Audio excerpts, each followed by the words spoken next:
yang diceritakan dalam kitab Kejadian pasal yang ke-12 hingga pasal yang ke-24. Saat ini kita akan berfokus pada pasal yang ke-17 dan sebagian dari pasal yang ke-18, di mana Tuhan membuat perjanjian atau kontrak dengan Abraham yang melibatkan keturunannya dan tanah yang dijanjikan kepada mereka. Pak Yohanes akan memimpin diskusi kita dengan tema menutup kontrak. Puji Tuhan, kita masih bisa diberikan kesempatan untuk bersama-sama belajar kebenaran firman Tuhan. Doa saya, saudara yang setia mendengarkan program ini, selalu diberkati oleh Tuhan dan tetap setia mengiring Dia di sepanjang kehidupan ini. Saudaraku, dalam pendalaman Alkitab kita sebelumnya, kita telah belajar bagaimana Tuhan memanggil Abraham keluar dari tanah Kasdim, ya, dan Abraham menerima janji Tuhan terkait dengan beberapa hal. Pertama, bahwa keturunannya akan menjadi bangsa besar dan bahwa mereka akan mewarisi tanah Kanaan yang kita kenal dengan tanah perjanjian. Saudara, Tuhan berjanji bahwa melalui keturunan Abraham, semua bangsa di bumi akan diberkati. Kita sekarang tahu bahwa keturunan ini adalah Kristus yang lahir dari garis keturunan Abraham melalui Maria. Semua orang yang percaya kepada Yesus akan diberkati bersama dengan Abraham yang setia, yang beriman kepada Tuhan. Semua berkat yang dinikmati oleh dunia Kristen diberikan melalui Abraham dan keturunannya, yaitu Yesus. Janji ini tampaknya mustahil, ya, karena pada saat itu kita ingat Abraham belum memiliki anak dari istrinya yang bernama Sarai, yang juga sudah berusia lanjut.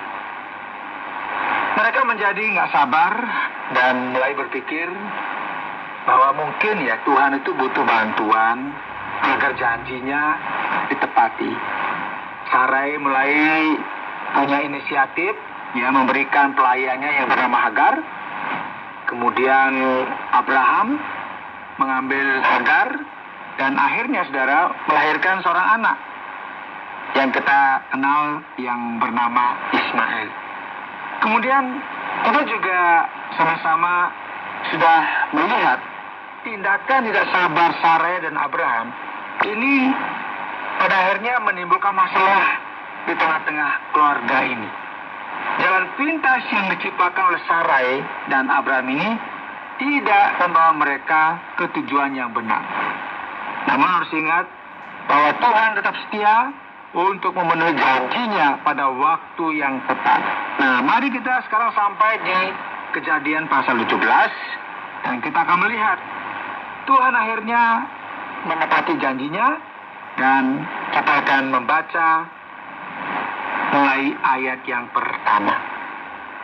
Ketika Abraham berumur 99 tahun, maka Tuhan menampakkan diri kepada Abraham dan berfirman kepadanya, "Akulah Allah yang Maha Kuasa.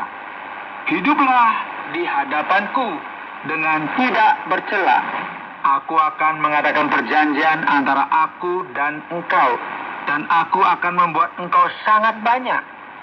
Lalu sujudlah Abram, dan Allah berfirman kepadanya, "Dari pihakku, inilah perjanjianku dengan engkau. Engkau akan menjadi bapa sejumlah besar bangsa. Karena itu namamu bukan lagi Abram, melainkan Abraham.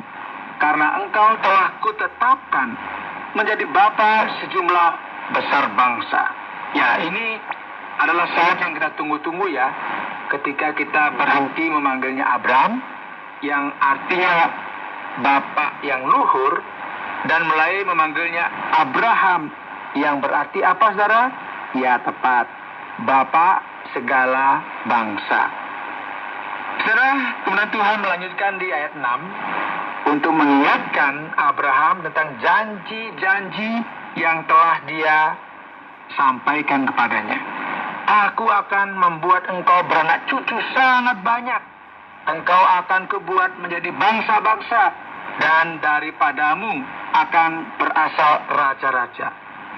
Aku akan mengadakan perjanjian antara aku dan engkau, serta keturunanmu turun-temurun menjadi perjanjian yang kekal, supaya aku menjadi Allahmu dan Allah keturunanmu. Kepadamu dan kepada keturunanmu akan kuberikan negeri ini yang kau diami sebagai orang asing, yakni seluruh tanah Kanaan akan kuberikan menjadi milikmu untuk selama-lamanya, dan aku akan menjadi Allah mereka. Saudaraku, kita bisa melihat bahwa butuh waktu yang lama bagi Tuhan untuk memenuhi janjinya. Tidak ada yang berubah dari apa yang telah dijanjikan sejak awal kita membaca di pasal yang ke-12. Tuhan mengulang dan menegaskan kembali janjinya kepada Abraham. Meskipun Abraham telah memiliki anak laki-laki dari Hagar. Sekarang kita akan lihat di ayat 9. Tuhan memberikan tanda perjanjian kepada Abraham yang kita kenal dengan sebutan sunat. Mari kita baca ayat yang 9. Lagi firman Allah kepada Abraham, dari pihakmu engkau harus memegang perjanjianku, engkau dan keturunanmu turun-temurun. Inilah perjanjianku yang harus kamu pegang, perjanjian antara aku dan kamu serta keturunanmu, yaitu setiap laki-laki di antara kamu harus disunat. Haruslah dikerat kulit katanmu, dan itulah akan menjadi tanda perjanjian antara aku dan kamu.